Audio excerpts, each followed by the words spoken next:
자, 오늘 네. 첫 번째 그럼 주제부터. 첫 번째 소식은 가상자산 거래에 대한 소식인데 김민호 아나운서 이 가상자산 거래가 요새 이제 주식만큼이나 굉장히 대중적으로 됐잖아요. 네. 가상자산 거래소 하면 떠오르는 곳이 좀 있나요? 저는 빗썸으로 처음 발을 담갔고. 네. 아직 아직 안 한다 담가- 그랬잖아요. 아직 예전에 한 담가 예전에? 계세요? 지금 아닌데 어. 예전 한 4년 전인가 처음 이제 한창 붐 일어날 때. 그러고 이제 업비트도 한번 설치해보고 오. 코인원도 살짝 알아보다가 또 좀 안 하는 거 맞아요? 복잡하더라고요. 안 하는 거 맞아요? 네, 알기는 많이 합니다. 관심이 많아가지고. 저도 빗썸에 계좌는 있어요. 그러세요? 네, 계좌는 있는데 하지는 않았어요. 한 번도 구입 구입은 안 해보고 계좌는 한번 만들어봤었어요. 궁금해가지고 이게 아. 도대체 하도 막 얘기하니까 좀 궁금한 건 해봐야 되는 스타일이라. 계좌까지 만드신 거면 거의 하기 딱 거의 직전까지 가신 거 직전인데 아니에요? 돈이 없었을 뿐이에요. 돈만 있었어. 돈만 있었어. 네. 그때 그 계좌를 개설했던 시점이 언제쯤이셨어요? 작년 여름. 그러면은 그때 넣었으면 좀 그러니까요. 됐겠죠. 네. 그러니까요. 됐겠죠. 네, 역시 그러네요. 성반 저랑 반대로 하세요, 여러분. 네. 아니 제가 가상자산 거래소 이름을 물어본 게 이제 보통은 김민호 아나운서 성지영 기자처럼 뭐 업비트, 빗썸, 코인원 또 뭐 코빗 이 정도는 아실 것 같은데 사실 가상자산 거래소가 우리가 아는 이 4개 거래소보다 훨씬 많아요. 그래서 총 60여 개 정도의 중소형 거래소가 더 그렇게 많아요? 있다고 하거든요. 근데 이 거래소들 중에서 어제 9개의 군소거래소들이 모여서 합동 기자회견을 열었습니다. 그러니까 그동안 이제 가상자산 거래의 투명성, 뭐 안전성 이런 것들을 위해서 정부에서 여러 가지 이제 정책들을 내놨잖아요. 근데 그중 하나가 이제 가상자산 거래소가 이제 거래자들의 어떤 실명이나 정보들을 좀 관리해라. 그래서 실명 계좌 그리고 또 이제 실명 계좌 보유를 좀 강제하자라는 거였는데 이 군소 거래소들이 은행으로부터 실명 계좌를 못 받아서 네. 이 거래소를 폐지할 위기에 놓이자 이렇게 기자회견을 열었다고 합니다. 네.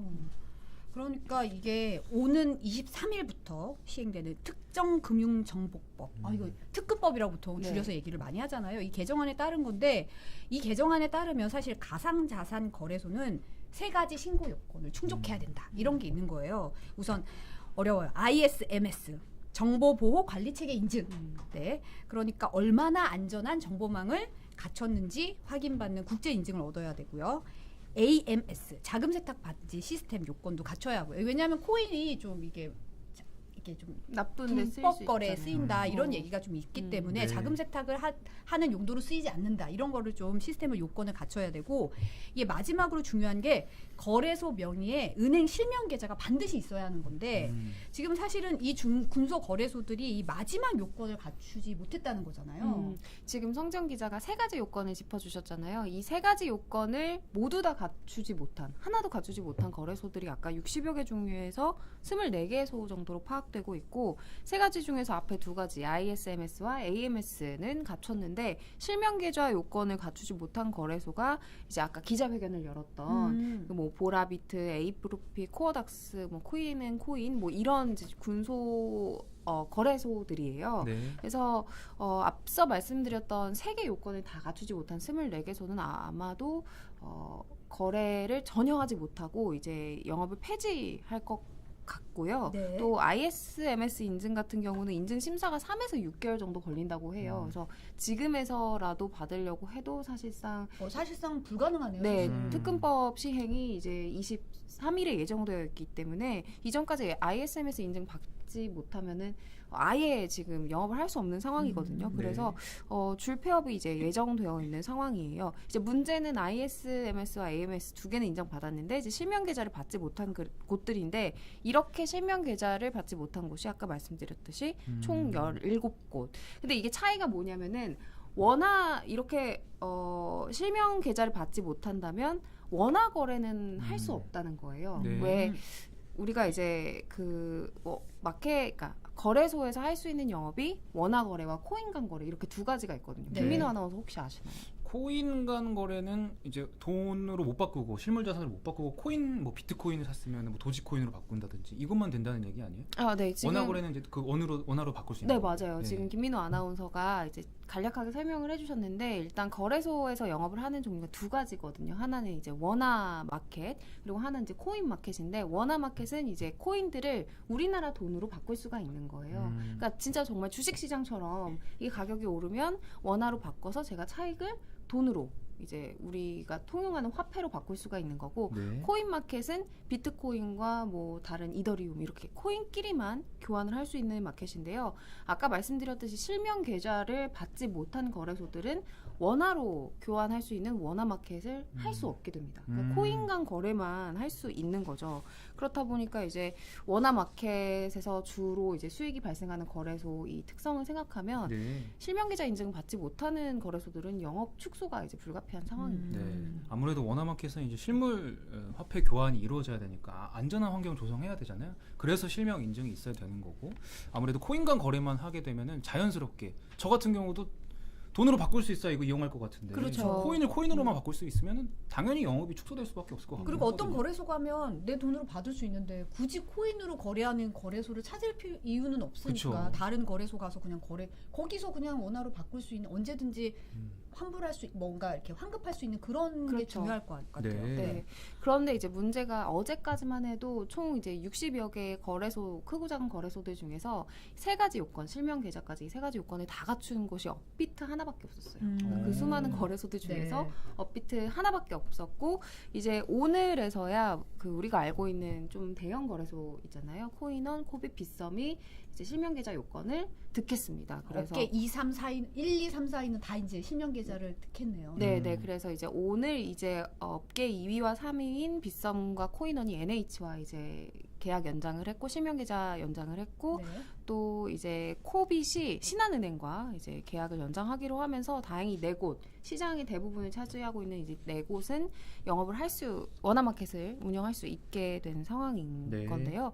근데 23일이 특근법 시행일이라고 했잖아요. 요걸 감안하면 나머지 군소 거래소들이 은행에 뭐 실명 계좌를 지금이라도 득해서 원화마켓을 앞으로 운영할 수 있을지는 사실 불투명하다는 말도 조금 모자란 상황인 거죠. 거의 안 되지 않을까 이렇게 예측을 할 수밖에 없겠죠. 네. 그러면 은행들이 이렇게 실명 계좌 확인서를 발급해주지 않은 이유는 뭐예요? 그게 이제 트래블 룰이라는 것 때문인데요. 이제 트래블 룰이 국제 자금 세탁 방지 기구가 이제 코인 거래소에 요거 좀 지켜달라 하면서 만든 룰이에요. 이게 뭐냐면 가상자산 사업자가 이제 가상자산을 거래하는 사람들의 뭐 실명, 계좌 정보 이런 것들을 좀 관리해라. 왜냐면 사고가 날 수 있으니까 뭐 불법으로 자금을 쓸 수도 있고 또 뭐 중간에 뭐 전산망이 어떻게 돼서 돈이 좀 없어질 수도 있고 이러니까 정보들을 다 가지고 있어라라는 이제 룰인데요. 그런 규정인데요.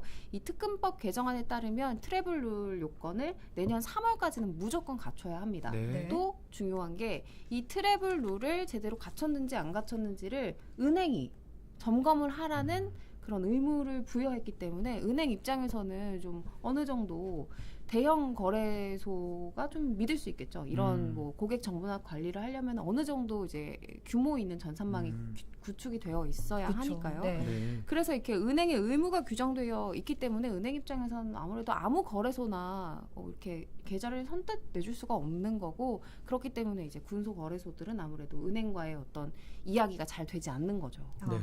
그러니까 결국 금융당국 입장에서는 사고가 난 다음에 그 수습하면 늦잖아요. 그러니까 미리 좀 이런 등록 절차나 관리를 까다롭게 하기 위해서 실명 인증이나 이런 이제 제재를 하는 것 같은데 군소 투자자들, 그러니까 작은 업체에서 지금 투자를 하고 있는 사람들 입장은 약간 걱정은 될 것 같긴 해요. 엄청 걱정되겠죠. 예. 내가 이용하는 거래소가 영업을 못할 수도 있는 상황이다 보니까 아무래도 뭘 좀 조심해야 되나 이런 게 궁금하실 텐데 일단 투자자분들은 내가 이용하고 있는 거래소가 원화 거래를 중단하게 될 건지 이 코인 거래 마켓까지 중단하게 되는지 그러니까 아예 영업이 폐지가 되는지 이거를 좀 유념해서 보셔야 되고 네. 이게 어쨌든 법으로 영업 폐지나 뭐 영업 축소에 대해서 7일 전에 공지를 하게 되어 있기 때문에 공지사항만 면밀히 보셔도 최소한 내 권리를 챙기실 수가 있어요. 네. 일단 영업 종료 공지가 난 후부터는 이제 뭐 신규 예치금 못 넣고 또 코인 입금 안 되고 신규 회원 가입도 할 수 없는 듯 이런 뭐 조치가 취해지긴 하는데 어쨌든 기존 회원들 입장에서 그럼 기존에 들어가 있던 돈은 어떡하냐라고 생각하실 수 있잖아요. 그렇죠. 네. 법으로 한 달 이상 한 달 이상은 영업 종료가 되더라도 기존에 넣어놨던 예치금들을 빼놓을 수 있게 이제 제도적으로 보장이 되어 있기 때문에 한 달 정도는 이제 마음을 좀 놓으셔도 돼요. 그리고 만약에 이 실물 현금으로 못 뺐다고 하더라도 다른 가상 거래소로 또 이전을 할 수도 있거든요. 네. 근데 이제 한 달까지 이렇게 기다렸고 뭐 이렇게 넉넉고 있기보다는 공지사항 얼른 확인을 하셔가지고 좀 제한이 걸리는 거래소다 싶으면 얼른 빼시는 게 가장 좋은 방법일 것 같아요. 네. 그리고 만약에 이제 신고 최소 요건인 ISMS조차 이제 득하지 못했다면 아까 말씀드렸듯이 코인마켓조차도 이제 영업이 안 되는 거기 때문에 이러면 정말 문제가 좀 심해질 수 있거든요. 내 자산을 많이 네. 이제 잃을 수 있으니까 하루빨리 가상자산을 다른 것에 거래소로 옮기시거나 현금화하시거나 그러셔야 될 것 같아요. 네. K1님이 무차별 코인 거래소가 정리되는 수순인가라고 얘기를 하셨어요. 네. 네. 이현니님은 거래 없는 거래소 이용한 사람들 이해가 안 간다라고도 말씀해 주셨고, 전성기님은 거래소 다음 플랫폼은 개인 간 거래 플랫폼입니다라고 그 다음 스텝을 또 걱정해주고 계시네요. 표상형님은 코인은 아직 좀 어려운 느낌인 것 같아요라고 네. 얘기하셨어요. 저도 그래요.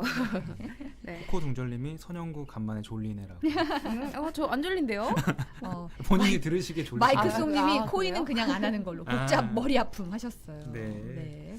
그 오늘도 비트코인 가격 보니까 많이 떨어졌더라고요. 어제는 또 올랐다가 네. 그러니까요. 아까 떨어지고. 커피님이 어느 나라에서 법정화폐로 채택했다는데라고 하셨는데 엘살바도르에서 법정화폐로 채택을 했는데 이것도 사실 비트코인 제일 문제인 게 이게 변동성이 너무 심하다는 맞아요. 거잖아요. 네.